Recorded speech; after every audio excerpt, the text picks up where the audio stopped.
Anyway, what if I told you that we were going to talk about a Marvel series that's about uh, what if scenarios? Oh, well, I'd say you're lying. That's crazy. I wouldn't Oh, say you're a liar. Well, you're lying, what if I cheating told son of a you I'm bitch. not lying? Wow. Oh, Fuck you. wow. I Oh would my say, gosh. of course. Goodness me. Goodness me. You're not allowed to swear. This is a Disney channel. Uh, This is Disney's Marvels. What if Disney's Marvel's What If by Disney? presented by um, Marvel. presented by Pixar. Pixar features. Pixar. Yeah. So yeah, that's actually something I'm not aware of. Do you know? So does Marvel have like an animation sort of department now Oh, I that don't kind of know. works on these? I feel like So there's gonna probably be a dedicated team for it, right? So we're here to talk about Marvel's What If, which is the newest show. It ended a couple of weeks ago. We just weren't able to have some time to fit it in to the rest of our schedule. But we did definitely still want to talk about it as we are talking about pretty much all Marvel stuff these days, and we are big fans, and we like the direction that it's going at the moment. Mm-hmm. So. So yeah, What If is like their first animated show that they've really done with Marvel cinematic stuff, which is kind of cool. They framed as kind of, it was always sold as, it's called What If, so it's supposed to be like alternate scenarios of like what if this happened, or like using kind of different dimensions and timelines and that kind of idea. So very comic booky. I think the animation, making it animated, kind of plays into that sort of feel. So, Zach, what did you think of this? It's kind of an anthology series to a point, right? That's what I thought. That's what I thought. Yeah, that's what I thought too. I enjoyed it. I mean, Yeah. Generally, I don't like this kind of animation on most things. Like, I'm usually not a huge fan of this kind of animation, but I thought it worked for this. And I appreciated they were able to get a lot of the great voice actors. Like, you wouldn't expect to get some of them in there, I guess, because it seems like, just looking at it on the surface, like they're not putting this up on the same level as something like the Loki series or the Falcon and the Winter Soldier series. So you might expect them not to have any of the recurring roles there. But I was surprised when I would look in the credits just to make sure, and it was like, okay, these are a lot of the same people doing them. There's just a couple they weren't able to get, but or didn't ask. Right. In the case of what's his name? In the case of I'm forgetting his name off the top of my head. Oh, it's bothering me. This guy plays Drax. He was just like, they didn't ask me. I would have done it. He's like, Dave Bautista. Yeah. I was like, wow, that's kind of rough. Because he's not even really that integral of a role in any of it. So it's like, I don't know. It's kind of weird, but yeah. Anyway, and yet they got like Chris Hemsworth, and they got like the primary. We have Chadwick Boseman's like last recorded role, because it was done before his untimely passing, and he was great. By the way, he's great in this. I mean, it's just wonderful hearing his voice again for what's unfortunately going to be the last time. So it's yeah. But I really did like what they did with the series. I thought they did some cool stuff, went in unexpected directions. Getting weird. That's what I want. Yeah. And then ultimately how they wrap it up in that last episode, I was like, I didn't expect them to do that, because I always thought it was just going to be straight up anthology, so they could just be wacky all over the place. But then the wackiness actually has a through line. Yeah, and there's some sort of payoff there. I didn't expect that. I definitely didn't expect it to sort of converge like that.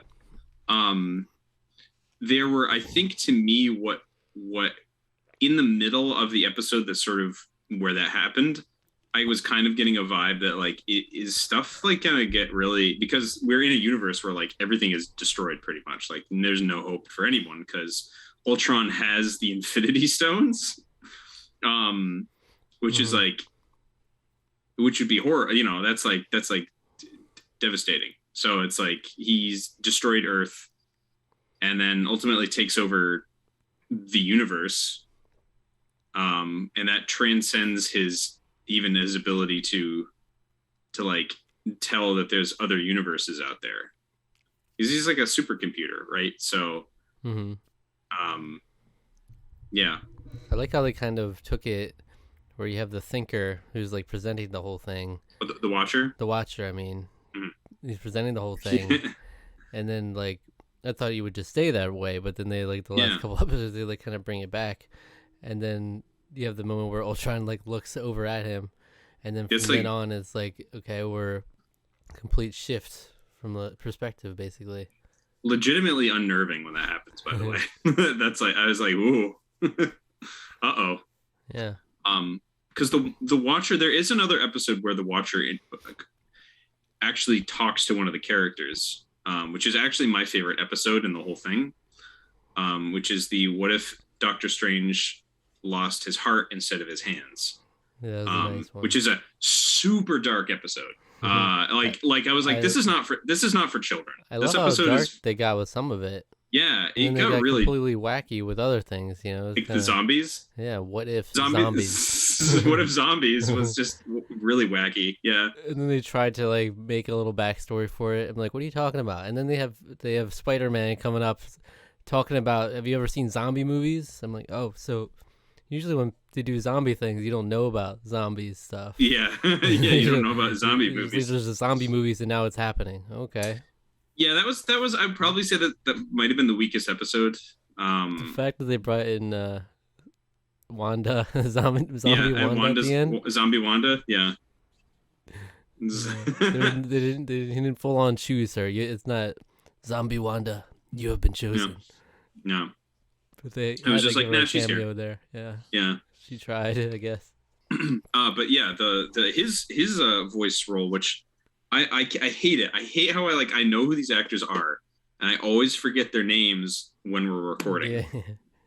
Um, he was just recently Felix Leiter, once again in the most recent James Bond film, No Time to Die. He's going to be playing. He was him in the previous Craig films. He's going to be playing Commissioner Gordon in the new Batman film with Hmm. Robert Pattinson. Name I can't remember, unfortunately, but he was wonderful in this. I thought he was great. Yeah. He, oftentimes it's like so. Oftentimes when you get like celebrities doing voice acting, it can be super hit or miss, right? So the fact that we were able to get such a good, because like I look at something like Star Wars Visions, which we actually haven't even talked about on here, interestingly enough, but with something like Star Wars Visions, where there is one episode which is legitimately kind of ruined by the celebrity voice casting because I don't think that they do a very good job, despite the fact that they're pretty good actors. I don't think their voice performance is good at all.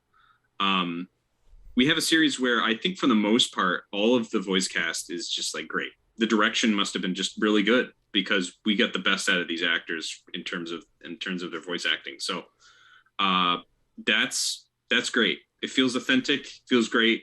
Mm-hmm. Even at times when you don't have the actual people voicing the characters that they play, Mm-hmm. it still all feels appropriate and good. So Yeah. Overall, I thought it was fun. Like, it's more yeah, like you don't have to stress too much watching. They're like 30-minute episodes. It's like you can kind of just enjoy it, even though there are some more serious moments and they do get dark at times. mm, Most of the time, it's pretty, just it's fun, and I like um, how they were like pretty thoughtful with the whole actually thinking about what if scenarios to where like how mm, tiny things would change.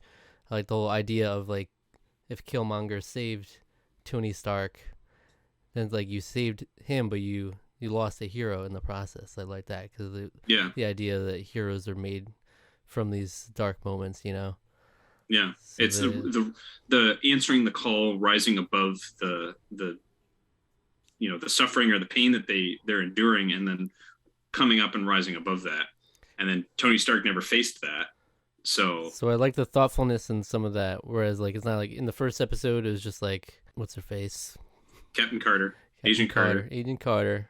She just goes and gets the to be the super soldier instead of Steve Rogers, and so it's like okay, you can pretty clearly see the difference there. There's a little more thought into other stuff where it's like the minor changes and how that can change everything so much. So that's cool. Yeah, I liked that. I mean, I totally agree that it's fun seeing how like kind of weird or unusual. Like even the second episode is just like, what if Black Panther became Star-Lord? Mm-hmm.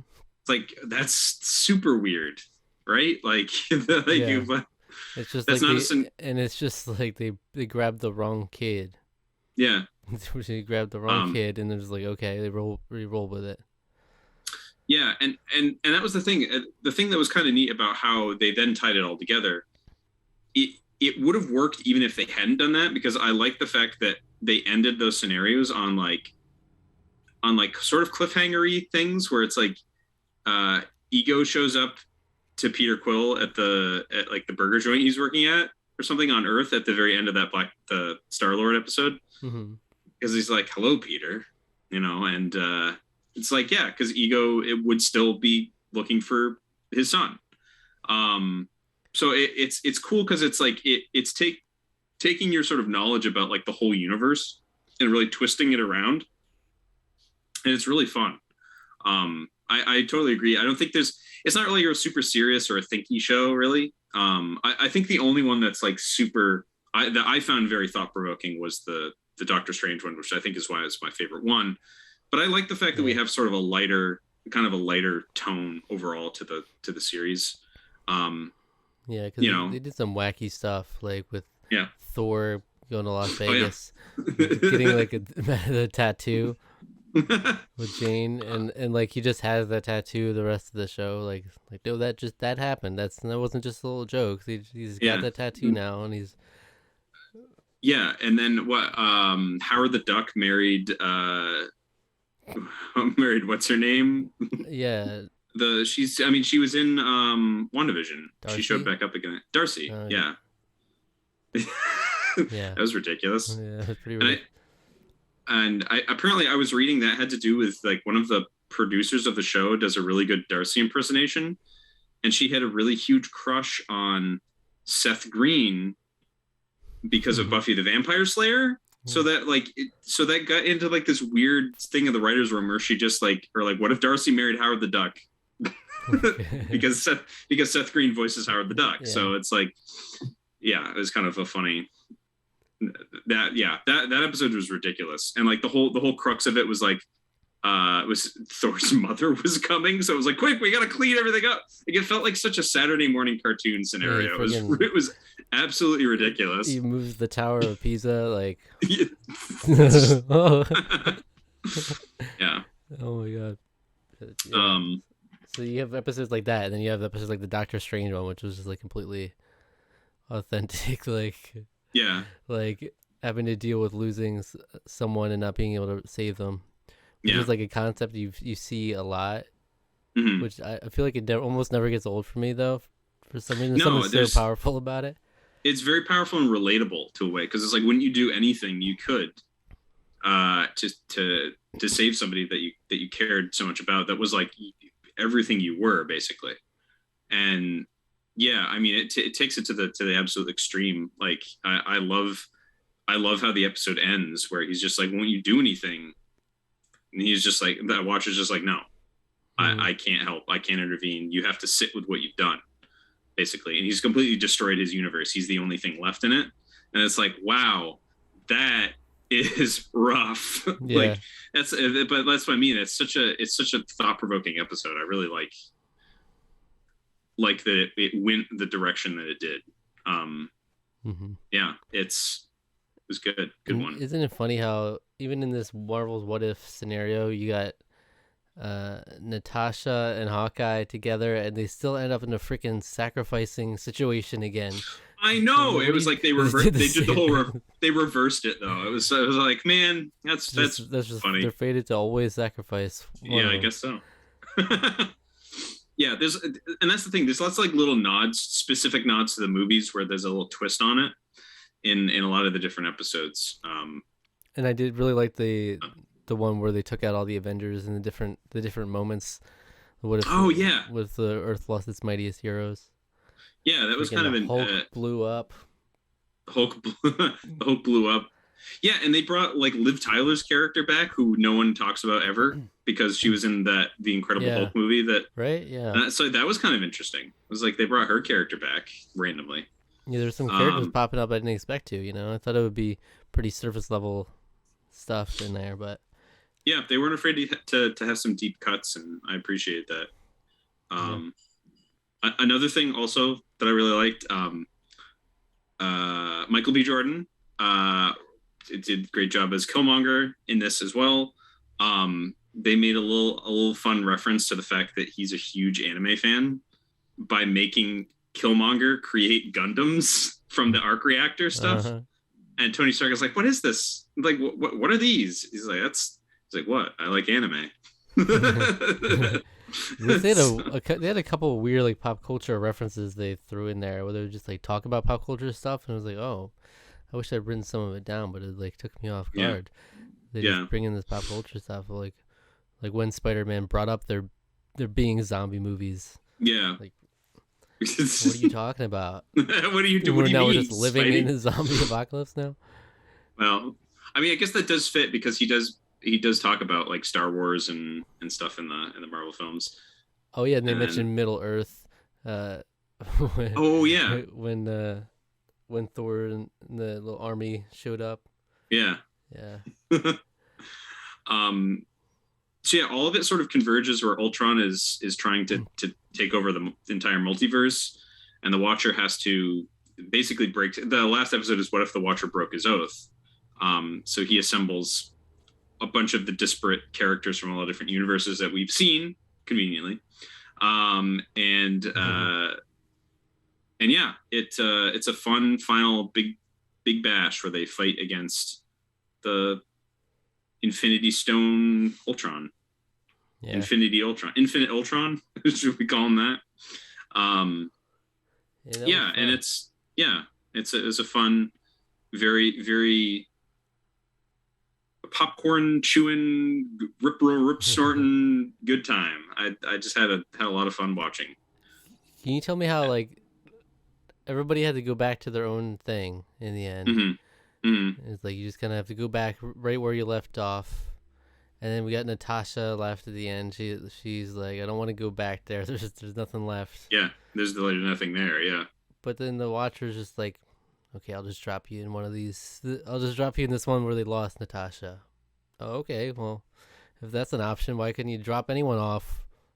In any of the universes they wanted? I guess the other ones had to exist in their universes. She didn't have anything to exist for anymore.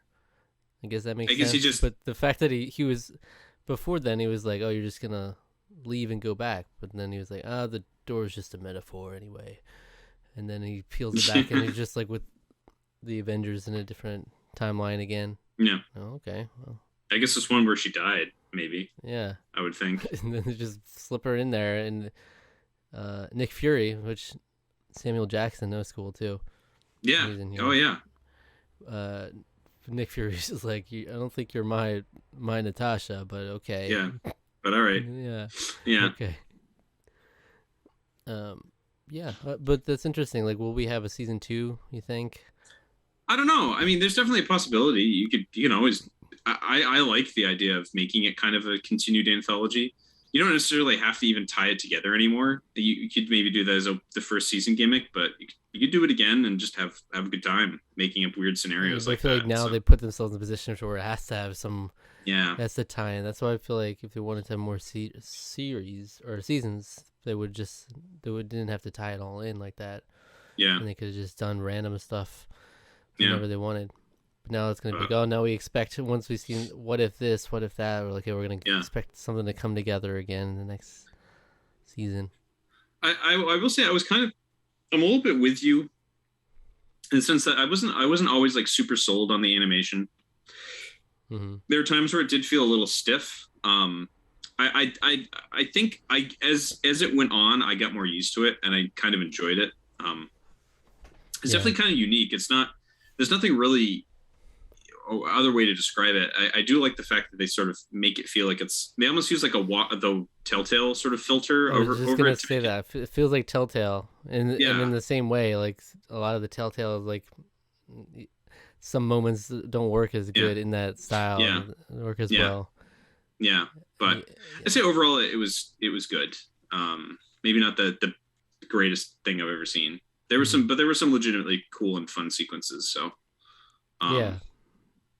And there were some really nice looking sequences toward the end too, like particularly in the Ultron episode. There's some really cool stuff they were doing with like the background and the colors and all that. It was cool. Yeah, and that was another thing I also wanted to mention. So we did sort of say the Watcher was literally watching everything happen, but I love the fact that they put him in the background of a lot of scenarios, like just up like a huge figure in the sky, kind of. It's just such a cool thing to do. I really liked it as a sort of a strong environmental statement to always sort of have him be in the background. It was neat. Yeah, and they make him more and more present as you go on. Yeah. So whereas expected him just to be a voice and just kind of be like a narrator for it, but then it was cool. Like more and more present. So what score would you give Marvel's What If? This is really tough because it's like I liked it. I don't think it was like the greatest thing I've ever seen. I don't really know, honestly. It's like I don't really feel like I can give it more than an 8, probably. I think that's kind of where I'm sitting at. I don't really have anything too negative to say about it. But I also like it doesn't really quite achieve anything that I was like, that it's sitting back, I'm like, wow, that was amazing. It was like, no, it was fun. I had a good time.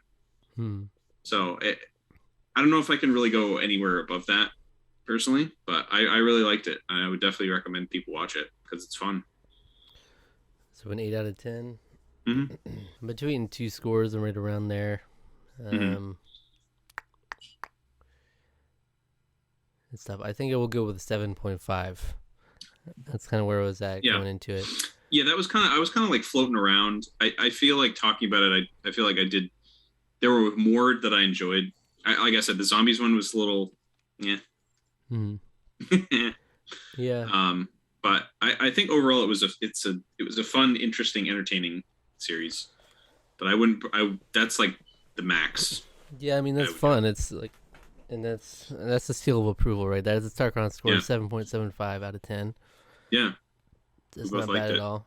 No, but I feel like generally I'm around that score when it's like something that's fun, but it's not going to be like something that really sticks with me, that I'm like, it like made an impact on me that much. You know, like Doctor Strange episode is the biggest thing that we would take away from that episode's probably like a 9.5 for me. I like that episode was great, but then most of the others are like, it's like the zombie one I'd probably give like a 5 or a 6, and then some of the other ones were like fared a little better. So I'd say it like sort of to me kind of averages into there. So it's like the fun stuff is fun, but the series like Falcon and the Winter Soldier, like Loki, they have like an actual. There's more to it. There's a thrust to it. Yeah. For sure. It's gonna stick with me more. Yeah. All right. So not bad. Not bad at all. Not bad at all. Wouldn't mind more though. And I like a good series that there are 30-minute episodes. Because sometimes it is intimidating to have to sit down and watch hour-long episodes, but these are just like you can just chew them up. I watched most of these all like within a day or two, like. You know, nice to have a light series like that is good. A good palate cleanser. So, where should the fine people who watch this review, what should they go check out of ours after they're finished? They should go back and watch our review of Detective Pikachu. Okay. It's a classic review. Is a classic. You get a celebrity voice actor right there too. That's true. And he does a phenomenal job. Yeah, he He is Ryan Reynolds. He kind of carries the film. He's Ryan Reynolds through and through. If all else fails and Ryan Reynolds is in the movie, you can count on him to be Ryan Reynolds. Yeah. I think I probably gave Free Guy probably way too high of a score. Oh, there you go. Yeah. But Ryan Reynolds is very charming, and I really like him. So. And he's just Ryan Reynolds wherever he goes. Yeah. But Detective Pikachu is one of those movies for me where like it is just a fun thing. Yeah. In that way, it's not like something that, like really stuck with me and like it made an impact on me. Long term. Mm-hmm. Yeah. So check that out. All right. Thank you for watching. Subscribe to the channel. Subscribe to our podcast feed. Like the video. Leave a comment letting us know what you thought. What if you left a comment letting us know what you thought? What if you did that? There probably is a universe where you did that. That would be really great. Yeah. Yeah. Hit the notification bell. Follow us on Twitter and Instagram, and like us on Facebook at Tarqaron TWO. Okay. Okay, BB.